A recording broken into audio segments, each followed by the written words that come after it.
The Shape of Water is directed by Guillermo del Toro. Sorry if I'm not getting his first name right. Never pronounce his first name. And this stars Sally Hawkins, Michael Shannon, Richard Jenkins, Michael Stahlberg. I'm sorry if I'm not getting his name right. And this film takes place in 1962, where it basically has this woman named Alyssa who works in this government facility. It's like a laboratory or something. Where it's a military research laboratory. Yeah. And the owner, or the military colonel that runs the place, played by Michael Shannon, he brings in this kind of creature that's a creature that's in this like tank, this tube thing, or he kind of resembles Have you ever seen Hellboy? Hellboy, the Black Lagoon type thing. Creature from the Black Lagoon. Yeah, and they apparently found him in South America. South America is where they found him in the Amazon. Michael Shannon brings him into this laboratory to where he's experimented on, and he puts him like in this tank where he holds them together and everything. And then it also the film deals with Sally Hawkins' character Alyssa, who is basically the cleaning service. She's a janitor and everything, and or custodian, and she's basically, while she's cleaning up the place and everything like that, she discovers who this creature is. And the film deals with, basically, not to spoil anything, it deals with her becoming attached to the creature while befriending him and everything. And then while at the same time you have the stuff going on where Michael Shannon's character is trying to, basically has something to do where he's trying to do harm to it in a way, and trying to do something for the military research for the government he works for. Yeah. And now here's some backstory for you. Now, as you know, this film is directed by Guillermo del Toro, who I've actually become quite a big fan of.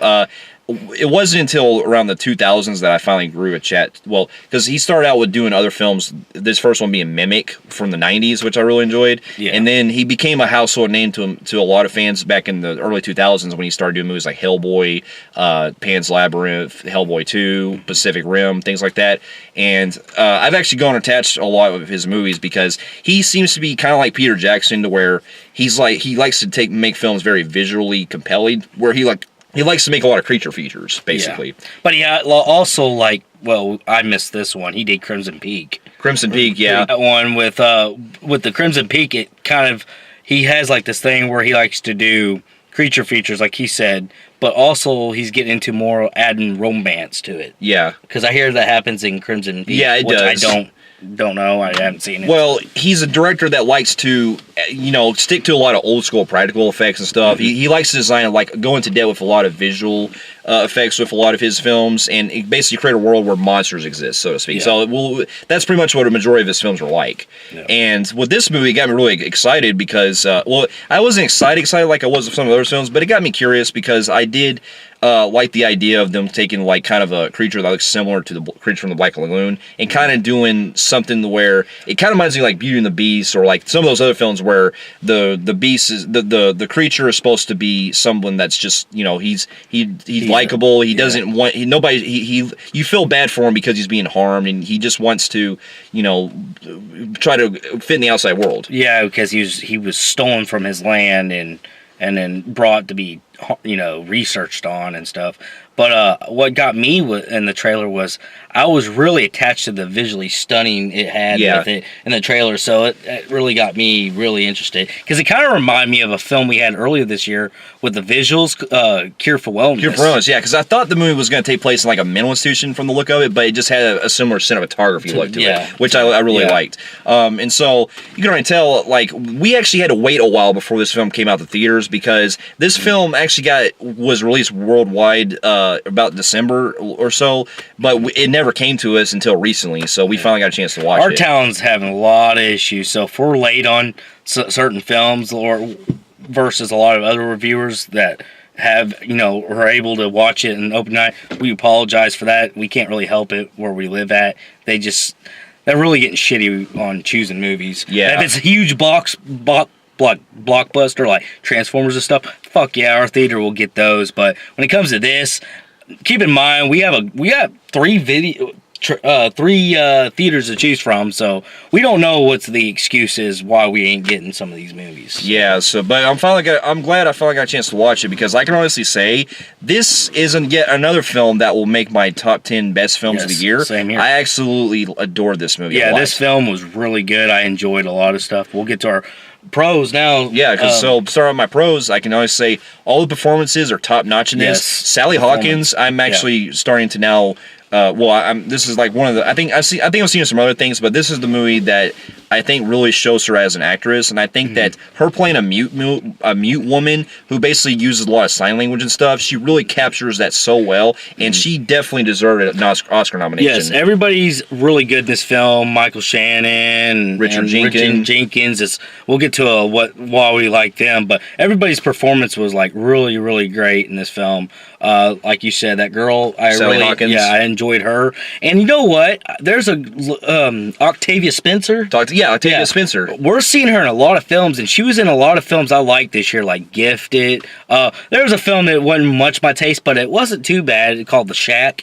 Yeah. She's playing in a lot of she's picking good roles. Yeah, she's I really enjoy her. I actually she was great too. I actually highly enjoy her as well. She's the friend she's the other custodian who works with her and everything. Yeah. And she had me rolling in a lot of parts because she has a lot of the humor. Her and Richard Jenkins carry a lot of the humor throughout the film that I really enjoy, because this movie starts out the movie has a blend of humor quite well throughout this entire film. Yes, that actually worked with the tone of the film. Yeah, this movie, when the comedy comes, it actually surprisingly didn't expect it to be so funny. Yeah, I thought this movie was going to be taking itself way too seriously, but they throw a lot of great humor in this, and it and not only that, there's a lot of sexual humor in this. There is, that really had me rolling. Yeah, definitely. Yeah. And then we get to the other performances too. Like, I know some people are kind of divided on Michael Shannon's character as well, but as far as performance, I highly enjoyed him in this. I think that I'm always going to enjoy a lot of Michael Shannon films, because it does seem like he's always playing, when he plays a villain, he kind of seems like that same kind of role, so to speak. But this one, I felt like he was more nuanced in this, because he felt like he brought a lot more lighter moments than what we've seen some of his other films. Yeah, he definitely has a lot of blend of. Despite him being a prick in this film, he does have some lighthearted moments on some. But yeah, he's a real big prick in this, but I think he works really well. I did too. I mean, for the character itself, he is the typical villain you would see in other films. And for a majority of it, you're kind of seeing that with them. But there are layers to him that I do appreciate that they added with his character that I actually felt gave more depth to him, so to speak. In this one, he has a family he has and everything that. And then he shows caring side to the people in the outside world. It's not like he's like, I'm gonna kill you, I hate you, I hate you. He ain't like that, on some parts. But when he's at work, he's a crooked son of a bitch, and he's a mean motherfucker. So. Yeah. But he's funny too, because he throws some funny ass lines in there. Yeah, he does. Yeah. And then we also get to some of the other characters too, like Richard Jenkins' character. Jenkins had me laughing. Yeah. I always enjoy him as an actor, and he's always great in a lot of comedy films because he just has such that really witty sexual humor that he brings, and some of the other stuff that he carries. In this film, he plays a guy who basically is an artist. He's wanting to get his illustrations published and everything like that. He's also playing a lonely guy, a guy who's desperate for conversation, somebody he can relate to. In a way, you can kind of think that because this is the movie's set in the 1960s. This was at a time when back then it was a lot more people that were. Well, because you got to get the idea that his character is kind of a closeted homosexual, so to speak, because he basically lives in a lonely world, and he doesn't he feels kind of secluded. Yeah, you can kind of get that, especially when he meets he tries to really talk to that one boy. That waiter at the diner. Looks like he's rubbing his hand. Yeah, he does seem like that, and you can kind of tell that from the beginning, because you're wondering why he's not feeling any sexual tendencies with Sally. And so he becomes pretty much he pretty much tells himself tells her that he needs someone he wants to talk to too. He feels lonely. Yeah. And so he was great, and I like the way that his character progressed through as well. And Also, we have the other guy in the film. If I'm getting his name correctly, Michael Stolberg, however you pronounce it. He plays the doctor or the scientist who's experimenting on the creature himself. I thought that guy was pretty great too. I liked. Yeah, he's pretty good. We're not going to spoil anything, but there is something about his character as it goes along later on that I found really interesting. And he was able to do the act, whatever that thing is. Yeah, he's got the voice really well down pat. Yeah. So yeah, he did that really good. I also, obviously from the trailers, the cinematography was beautiful. This visually stunning film. It's beautifully shot. Yes. That's Del Toro for you right there. Yeah, absolutely. He can capture that. I did thought they captured the area the production design, well. yes. Yeah, the 60s look that they have with it really captures a lot of how it went down. And plus,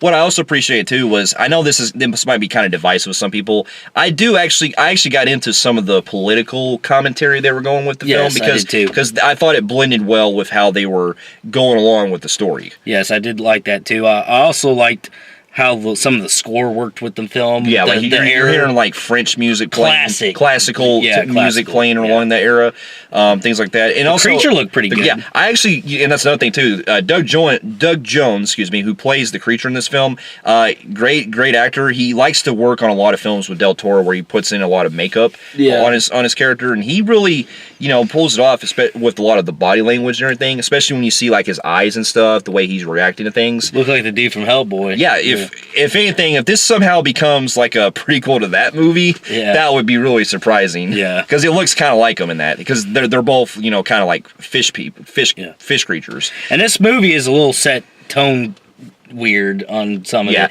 The first half of it is kind of like you're like getting in, like it's playing like a military crime drama, creature.